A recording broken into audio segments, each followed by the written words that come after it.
We're part of the conservation repatriation team, working with Gandangarra Land Council on their repatriation, female body from the Liverpool area. Well, we're never really out of the job. I mean, as Aboriginal people, we never stop looking after our cultural heritage, whether we're in the department or not. In our job that we do with repat and conservation, it's very important, our involvement with the land councils and the Aboriginal community in those regions, bringing home those ancestral remains. Also having that collaboration with the museums as well. But it's also a big sense of empowerment for the community, for them to take courage of returning the ancestral remains back to their country. It really is, you know, we're getting remains back from sitting on shelves in museums and such and laying them to rest and giving them peace. But this is a nice big piece, so I think this is going to be suitable for what Matt was looking for in the size-wise. It's nice and soft, and it's already half coming off, so I think the tree wouldn't be too angry about us removing some of this. No. And just helping Gandangara do their repatriation and getting some paper bark today for the wrapping of the remains.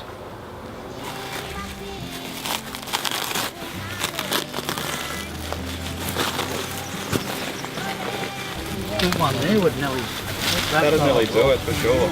Well, for this repatriation, it's been a really good process. As far as we know, this is Gandangara's first repat, so they're learning as they're going along, and the working partnership's been really good with Gandangara, and everything's run smooth and respectfully, so everyone's really enjoying this process, you know, from the beginning, just the meetings and talks. Thursday will work for you, Matt? Matt, Thursday? Yeah. It's so many steps involved to actually, but I think, it's pretty good. From REH's point of view, it's good because as long as the community's happy, we're happy, so they're happy, so we're happy. I think it's great because we've got a collaboration of all different departments here that's going to be participating in this female remains returning back to country. And now that we've done the stepping stones to succeed, it'll be happening on the 9th of the 12th. That collaboration with all different parties has been a great thing for everyone because again, it's new to some people, but it's also what Matt did with the museum. They gave them step-by-step process and gave the aunties and that a more of a clearer understanding.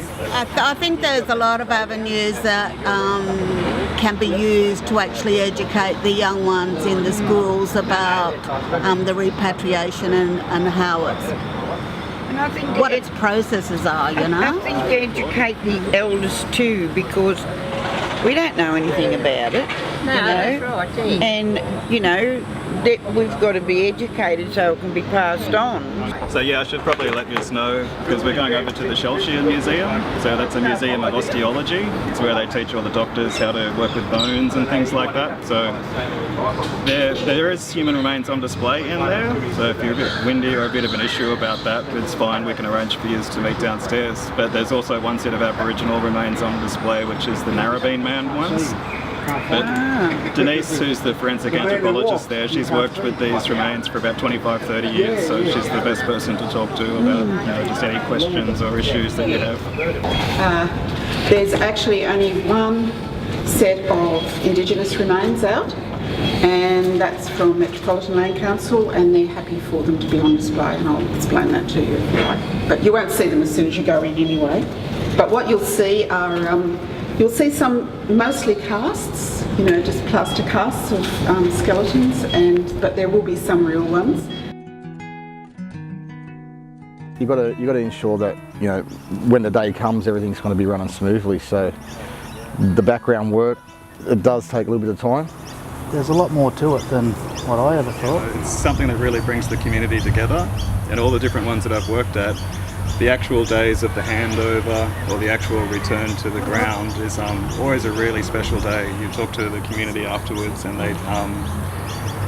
it's just this weight lifted off their shoulders, I think, that, while they were working there, they were able to work with this return to their country and to, bring the old peoples to rest, which it's all about. So it's definitely the best part of my job, and being able to get out and work on country like this is pretty fantastic. Where's your flash gear? Hello, we're in a moment. Cut us out. Yes. So Dean's just entered into the scene now and taken the focus away from us. So when we go into the area where these old people will get put to rest, we've got to go in and pay respect to that area, but also ask for that country to accept those old people and settle things down before we start disturbing things. And then on the way out, we've got to close the door. So knock on the door, go in, do our business, and then come out and close that door. Okay, just with the clapsticks, because the old people, and even that bird that's flying around, they all know that noise. It's part of that sharing, but cultural awareness. Barry's learning a lot about why this is important to us. Why we want to put them back in the ground. All these conversations come out of the process of returning these old people to country. Today I'm here as the Aboriginal Community Liaison Officer for National Parks for Metro Southwest. And it's a privilege and an honour to be here working with these men and women on such an important process for our people. It's important that we do things properly. That's one of the things that you'll learn as you go through your journey as a young man, that the old people, they don't worry too much about time, they worry about doing things properly. Get over here and have it all set up, do the ceremony and then go back and then they can relax. But at the moment, while over here, we need to focus on this area here. My name's Vanessa Kavanagh and I'm the project manager of the Aboriginal Riverkeeper team, and it involves a small group of Aboriginal trainees coming and learning how to do bush regeneration within the Georges River catchment. For many trainees or for many young Aboriginal people, it's not something that they'd have the opportunity to do. And so it's learning from knowledge holders such as Dean Kelly and myself and people like Auntie Pam, people who've been doing this kind of work for many years, teaching these young trainees what are some of the cultural protocols and what are some of the reasons behind the important jobs that we do maintaining Aboriginal culture and heritage. So all you need is one of these leaves, okay, and you just get that leaf and just have a smell of it, because what we're doing is getting rid of any negative stuff that might be sitting here. So it's a medicine plant, but it's going into your lungs. This one, you'll smell it, but it's going into your lungs. So it's starting to clear spirit. And then you get that last little one, see the bubba, child. That represents a child, this one. And so that's innocence. You're clearing all that negative stuff out of your mind and just opening it up, that third eye, that spirit. And just smell that, and that'll fix that spot right there. So just put it at the base of a tree or the base of a plant, and it's going back. It's starting that giving back already.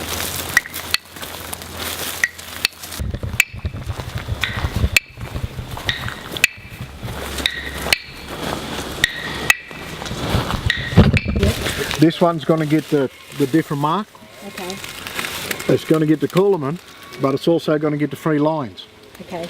Okay, respect, patience, observation, woman, man, child, past, present, future, and then also that support, balance and connection.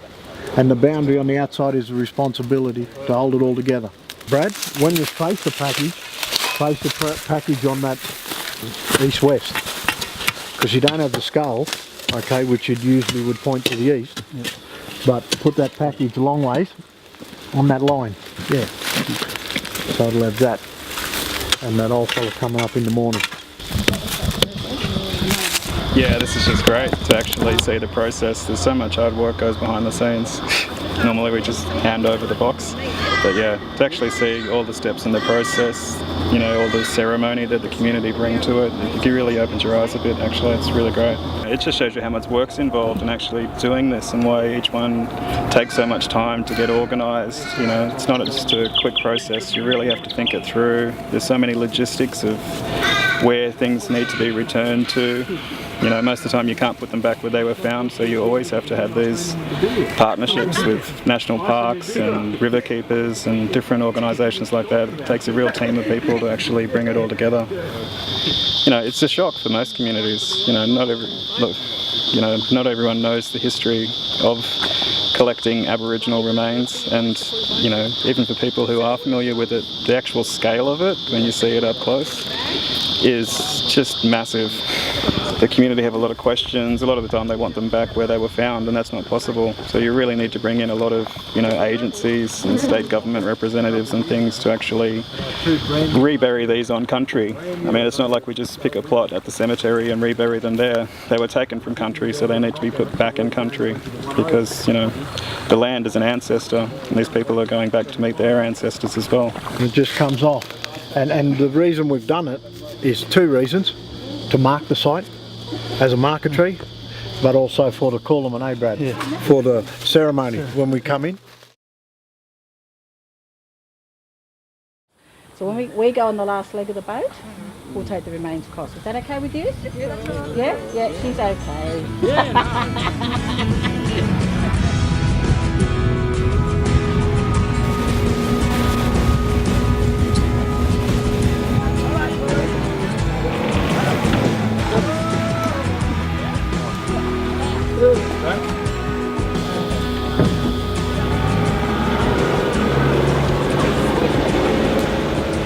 Today the reason that we're here is to honour our sister, auntie or mum who you know, we are basically laying to rest again. I think I've spoken to the men a number of times, and we believe that this repatriation is a once in a lifetime opportunity. This may never ever happen again. Some headbands, so when we come to these sort of things, we can wear the headbands. Yeah, we could just plait them up there one day, even this Tuesday when we go over there if we've got nothing to do. We had some wool, take some wool over and plait some up.